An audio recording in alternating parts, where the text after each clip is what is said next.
Bonjour à vous, chers amis. J'assiste.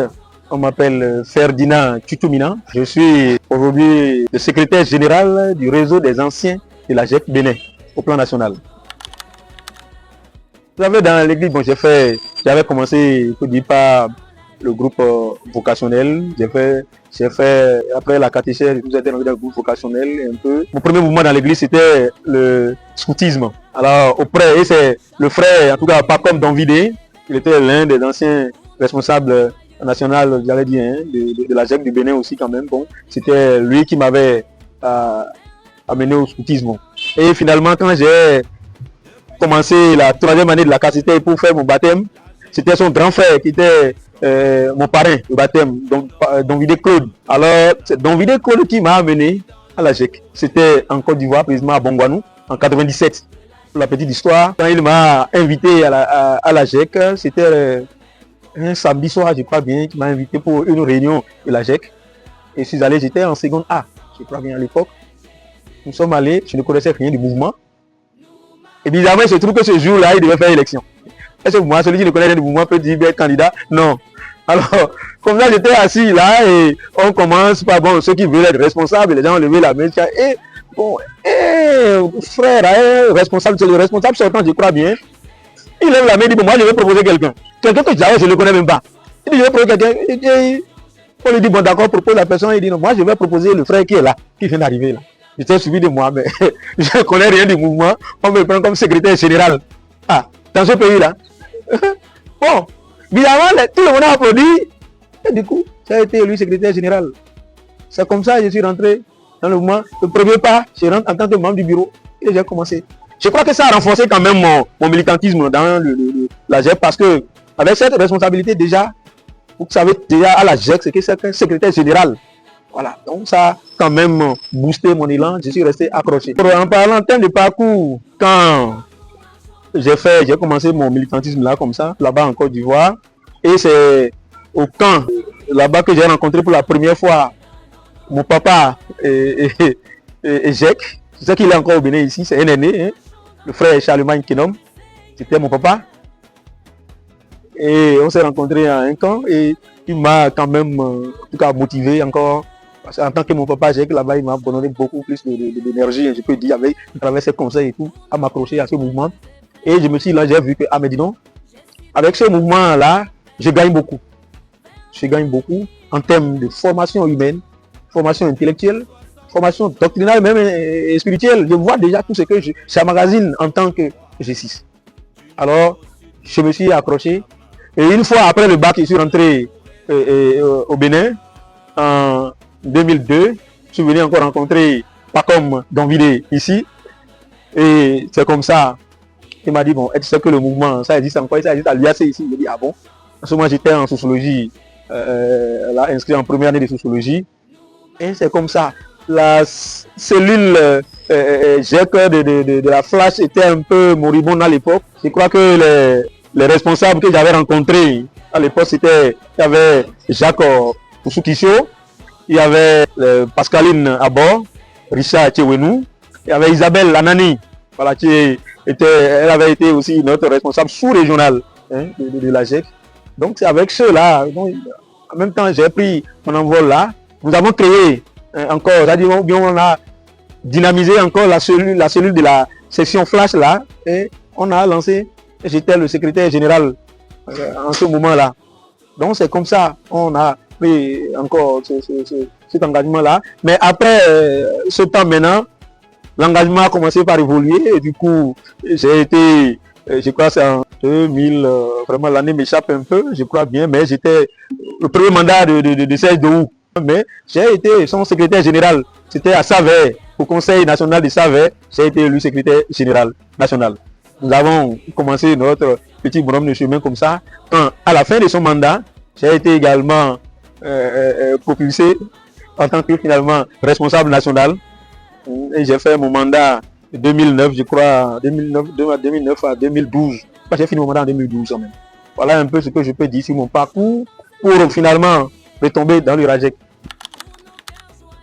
La GEC était vraiment dynamique.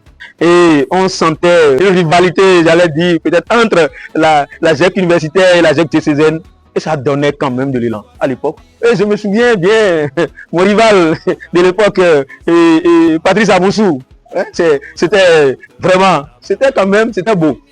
C'était vraiment beau à l'époque, il sentait, c'est-à-dire ce dynamisme-là. Tout le monde voulait quand même être dans un bureau pour qu'on sente, parce qu'on dit, bon, les responsables, c'est eux, ils sont devant, c'est eux qui parlent, c'est eux qui rencontrent les aînés, c'est eux qui... Donc tout le monde, on avait quand même cette sensation d'au moins de rentrer dans le bureau et vivre au moins ces réalités proches là, quoi. Voilà. Pas ceux qui sont tout le temps devant, je veux aussi au moins être dans un bureau, au moins être devant aussi. Et avec les exigences à l'époque où pour être responsable, il faut forcément commencer par être responsable des cellules, ainsi de suite. Comme ça, on a vu quoi. Il y avait du dynamisme, il y avait de l'élan. Et vraiment, on sentait quand même que c'était un mouvement. Toutes les activités, mais j'ai participé quand même aux grandes fêtes GEC qu'organisait le bureau diocésain de Cotonou, quand on invitait les GCC universitaires, on allait, et c'était dans la main, dans la main. Quand il y a une activité ici, bon, on envoie une invitation au bureau diocésain, ils envoient, et c'était vraiment beau. On sentait que voilà la GEC vraiment, la chaleur de la GEC, on sentait ça à l'époque.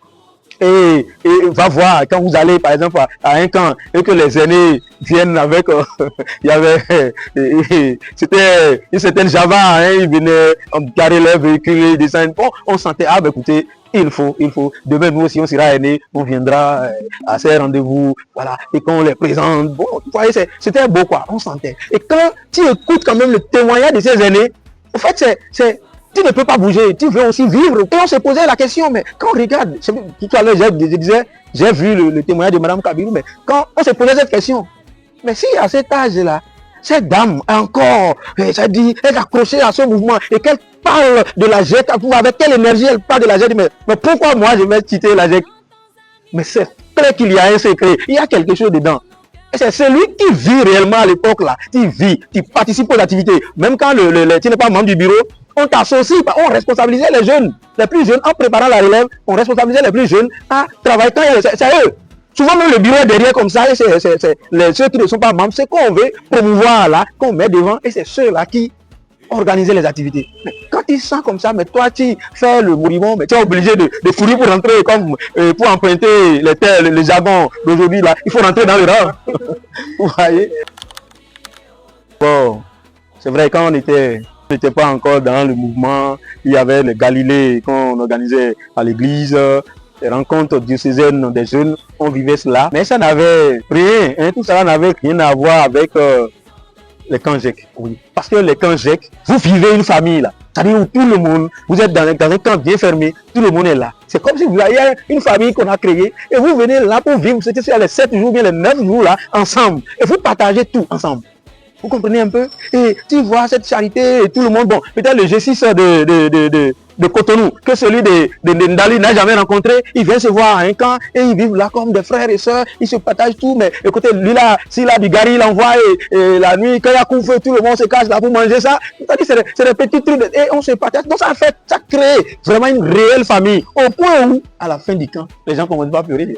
Quand il départ, vous voyez les larmes couler partout. Parce que on veut que ce moment-là, hein, ce petit, ça dit tanko qu'on a créé en famille là, je dirais éternellement, mais chacun doit rejoindre quand même sa zone. Vous voyez, ce parrainage-là où les plus jeunes avaient un père, on dit voilà son papa GEC, voilà sa maman GEC. Et ces aînés, ou bien, bon, oui, c'est des aînés, puisque ils sont déjà dans la GEC avant d'autres, puisque c'est les anciens dedans qui parrainaient les plus jeunes. Voilà. Donc, du coup, ceux-là gardent contact avec ces aînés. Et je pense que c'est des choses il faut encore remettre sur le tapis, peut-être ici, pour voir. C'est-à-dire, commencez pas à trouver des parrains aux plus jeunes. Là, comme ça, quand ils vont rentrer, ils vont plus repartir. Parce que le parrain va s'assurer que celui qu'on m'a confié comme filleul, là, puisse rester pour toujours. Voilà. Donc, ça va venir comme ça, hein, en parlant. Voilà. Et ça, moi, ça m'a vraiment touché un peu quand le frère Charlemagne, mon papa, à l'époque, dans ce camp de Bongwanou, là, il m'a gardé avec le temps, ça dit, on a gardé le contact, ah, Ferdinand, voilà. Donc, c'est comme s'il me formait avec le temps, parce qu'il me donnait des informations, ce que je ne recevais peut-être pas ma formation ici, il y a des informations qu'il partageait avec moi, et ça, j'ai gardé ça, ça a fait que mon étude restait accroché jusqu'à ce que je vienne au Bénin et que je continue encore avec ça. Au Bénin, mon premier camp, c'est le camp de Djimé, 2007. Waouh! En tout cas, ceux qui ont participé à ce camp de Djimé, c'était de l'histoire. Ah oui, il y a eu beaucoup de choses, beaucoup d'événements, hein. Même spirituel, on a vécu, mais c'était beau. En parlant de camp de Dimé, ce qui me revient, c'est ce vécu avec le père Ambroise Kienwu. Ah, voilà un aumônier que la GEC Bénin a connu. En tout cas, vous demandez, on vous donnera son témoignage. C'est un père qui n'était pas G6, mais quand il est venu, il a porté la GEC. Et on l'a senti. Et on sentait en lui, voilà, un aumônier qui est rassembleur, quoi. Et il tirait. Et autour de lui, la GEC a pris son envol. À un moment donné, oui, ça a pris son envol. Donc, c'est un père que je salue, hein, on salue au passage pour ce qu'il a apporté à la GEC quand même. Et au camp de Dimé, c'est un père qui n'a pas peur de marcher avec vous aussi des kilomètres pour prier. Pour la GEC. Ouais. Et on le faisait, hein, parfois on peut dire que bon, écoutez, marcher peut-être d'ici, on a marché de Dimé jusqu'à Tengi. Mais c'était beau, on marchait, c'était avec de la joie, quoi. On voulait vivre. C'était des expériences, quoi, qui ont donné cet élan à la GEC quand même. Mais j'ai vu quand même au camp, c'est au camp de 2009 à Porto Novo, voir l'élan, c'est-à-dire le monde. En tout cas pour moi, pour tous les camps que j'ai fait au Bénin, c'est le camp qui a drainé quand même beaucoup de monde. Je ne sais pas si ça a réussi plus que les autres camps, puisque je n'ai pas participé à ces camps-là. Je ne peux pas le dire, mais ce camp vraiment avait drainé du monde. Et il y avait cet engouement. Mais quand on parlait à l'époque, si quand on parle de l'élection du bureau national, mais je t'assure, c'était plus qu'une campagne. Ah oui, c'était une campagne législative où tu vois, c'est-à-dire les coachings, tout ce qu'on fait dans l'ombre, c'est-à-dire oui, tout cela. Et je me souviens bien, mon rival de l'époque, Patrice Amoussou. Vous savez, il y a quelqu'un que j'appelle, aujourd'hui j'appelle mon neveu. Il a été mon compagnon de tous les jours. Que ce soit à la GEC comme au RAGEC aujourd'hui. C'est mon compagnon de tous les jours, le frère Emile Eteka. Oui, ça c'est quelqu'un avec qui ça dit, bon, c'est des gens qui quand même, quand ils regardent leur militantisme, quand même, ça motive et ça encourage à toujours militer. Parce qu'ils sont restés à côté. Et tu sens leur implication dans les activités et tout. Ils ne sont jamais fatigués. Voilà. Donc c'est des gens comme ça qu'on cultive. Moi je peux donner témoignage. Je peux parler également de Serge Apovi. Voilà, ça dit ce que j'appelle les infatigables de la GECSA. Vous voyez, c'est des gens qui sont restés accrochés tout le temps. Et ils peuvent tout donner pour la GEC. Mais je dis, il faut quand même que les G6 s'approchent de ceux-là pour demander leur secret aussi. Maintenant, pourquoi vous êtes tout le temps accrochés à ce mouvement? Et ils vont vous le dire. C'est juste parce que ce qu'ils ont reçu, la GEC les a formés. Et je le dis toujours aux jeunes, moi, pour rien au monde, je peux regretter mon passage à la GEC. Parce que la GEC m'a beaucoup donné. En parlant de ceux-là avec qui on a milité à l'époque, j'en ai cité certains déjà, j'ai parlé de Patrice Amoussou, c'était mon challenger, c'était premier, parce que toutes les fois c'était avec lui qu'on faisait le challenge. Il y avait les deux qui finalement, on les voit à glisser vers le séminaire, qui était quand même, je crois, c'est ce qui tenait la GEC Cotonou avec le frère Patrice Amoussou à l'époque. Il y a l'abbé Judikaël Mitokpe, qui est prêtre aujourd'hui, il est en France, et l'abbé Rodrigue Soumankpe, qui est aujourd'hui prêtre également. Voilà, c'est avec ceux-là que j'ai beaucoup, en tout cas en termes de tout ce qu'on planifiait par rapport aux idées qui venaient s'échanger. Et j'ai souligné tout à l'heure ce qui semblait être un peu une rivalité entre GEC et GEC Cotonou. Ça, c'était des challenges. Parce que quand on va à un conseil, il fallait montrer que à moi, mon diocèse ou bien ma section ou bien ma cellule universitaire a plus travaillé. Donc c'était un challenge à l'époque. Vous voyez, ça boostait parce que mais moi je ne peux pas présenter mon rapport moral, on va dire mais vous n'avez rien fait. C'était un challenge. Le grand vent, peut-être je ne sais pas si par la grâce de Dieu ça pourra s'interrompre, le grand vent qui est en train de tuer aussi le militantisme au niveau des jeunes, c'est aujourd'hui ce courant-là où tous les jeunes veulent avoir de l'argent facilement. Tout le monde. Donc, on n'est plus, les gens ne sont plus dans ce bénévolat-là. On veut travailler pour la jeunesse, on veut militer dans un mouvement sans, c'est-à-dire, pour eux, on sait déjà ce qu'il faut gagner derrière dans notre militantisme. Je veux militer à la je gagne quoi? En termes, c'est-à-dire, voilà. On ne pense pas à ce qu'on peut gagner pour sa construction personnelle, de son être. Ouais. C'est-à-dire, ce qu'on peut gagner en tant que, c'est-à-dire un bénéfice au plan intellectuel, au plan moral, au plan spirituel. On ne pense pas à ça, mais c'est le bénéfice matériel, du coup, qui intéresse les gens. C'est pourquoi j'ai encouragé une année, je crois, Ezekiel Ladigwe qui était responsable, j'ai dit les initiatives qu'ils ont lancées maintenant où on forme peut-être dans les camps là sur les métiers, les activités qui sont pratiques aujourd'hui. Voilà, j'ai dit bon, puisque c'est ce que les gens attendent, ce qui peut leur apporter de l'argent, il faut commencer par repenser notre formation là aujourd'hui pour, c'est-à-dire intégrer ce qui peut réellement intéresser les jeunes d'aujourd'hui. Aujourd'hui, il faut comprendre que le militantisme a pris un coup. D'abord, avec les réformes du système éducatif, où aujourd'hui, là, les écoles ne laissent même pas le temps aux apprenants de militer. En fait, c'est ça qui a tué la GEG des écoles, ça. Parce que, comme on l'a dit, à l'époque, il y avait quand même au moins, quand nous on était au bureau national, il y a un combat qu'on faisait, c'est de faire tout pour que la GEG quitte les parents pour venir à l'école. Parce que c'est notre milieu de prédilection. Mais on n'a pas réussi parce que c'est difficile. Les réformes du système éducatif ne permettent plus aux apprenants de se réunir comme ça. C'est vrai qu'il y a 2 ans, bon, l'État a envoyé les histoires des classes sportives là, et culturelles, voilà. Mais dans les privés, on n'arrive pas. Dans les privés, on n'arrive pas à instaurer ça réellement pour vivre. Parce que si d'abord celui qui a son école n'est pas dans cette dynamique-là, il ne peut pas vous aider à le faire. Donc, c'est un peu ce qui, je veux dire, aux jeunes, je veux leur tout simplement dire qu'ils vont gagner. Ils ont beaucoup à gagner dans ce militantisme là. Qu'ils portent leur regard, et je vous renvoie toujours Madame Kabirou de regarder son âge. Et quand elle parle de la GEC avec cette vivacité, c'est-à-dire qu'il y a quelque chose qu'on gagne là-dedans. De regarder tous ces aînés qui vous entourent, il y en a plein. Si quand vous, c'est vrai, dans le cas de ces 70 ans, on ne peut pas faire le tour de tout le monde. Non, on ne peut pas faire, ils sont nombreux. Mais si jamais vous vous approchez des anciens, ceux qui ont vécu réellement, qui ont milité à la GEC réellement, quand ils vont parler de la GEC, mais qu'est-ce qui, c'est-à-dire les a accrochés, c'est ce qu'ils ont gagné en tant que grâce. C'est-à-dire en termes de grâce, j'allais dire, qu'ils ont gagné au niveau de la GEC. C'est ça qui les a accrochés jusqu'aujourd'hui. Et ils ont été des exercices accomplis. Donc je demande aux jeunes de exercices aujourd'hui là, de continuer de tenir le flambeau, et très haut, que nous on est là pour les accompagner. Nous allons les accompagner de toutes les manières pour les aider quand même à monter plus haut ce flambeau là, pour que la GEC reprenne, c'est-à-dire renaisse encore de ses cendres, si on peut le dire ainsi, pour devenir un mouvement. On va le faire, un mouvement qui sera aux yeux même des politiques, de tout le monde. Si j'avais un super pouvoir, je dirais tout simplement, la première des choses que je pense aujourd'hui, c'est la mentalité de la jeunesse. Si je pouvais changer ça, je le fais comprendre. L'argent ne peut pas tout faire. Pour construire son être, sa personnalité, il faut partir de certaines formations de base qu'aujourd'hui l'école ne donne pas. L'école ne donne pas tout. La formation à la vie, vous ne pouvez pas l'avoir à l'école.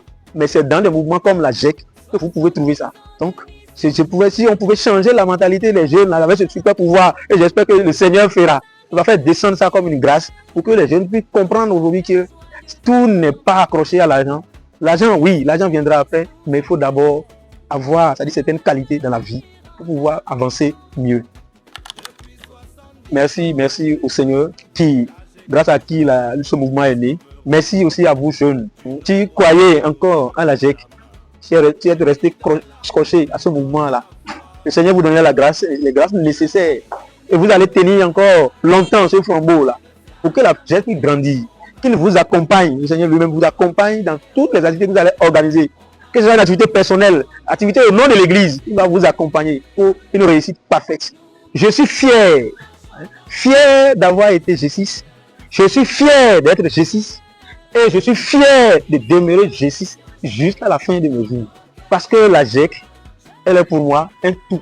Il y a tout. Celui qui milite à la GEC aura tout gagné. Olive, olive, oh yeah, olive, olive, olive, olive, oh yeah, Nasikis.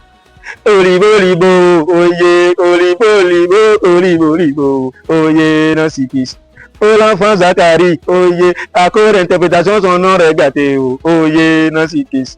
Oh l'enfant Kedo, oh yeah, à cause de caméra son nom regardé, oh yeah, Nasikis. Merci.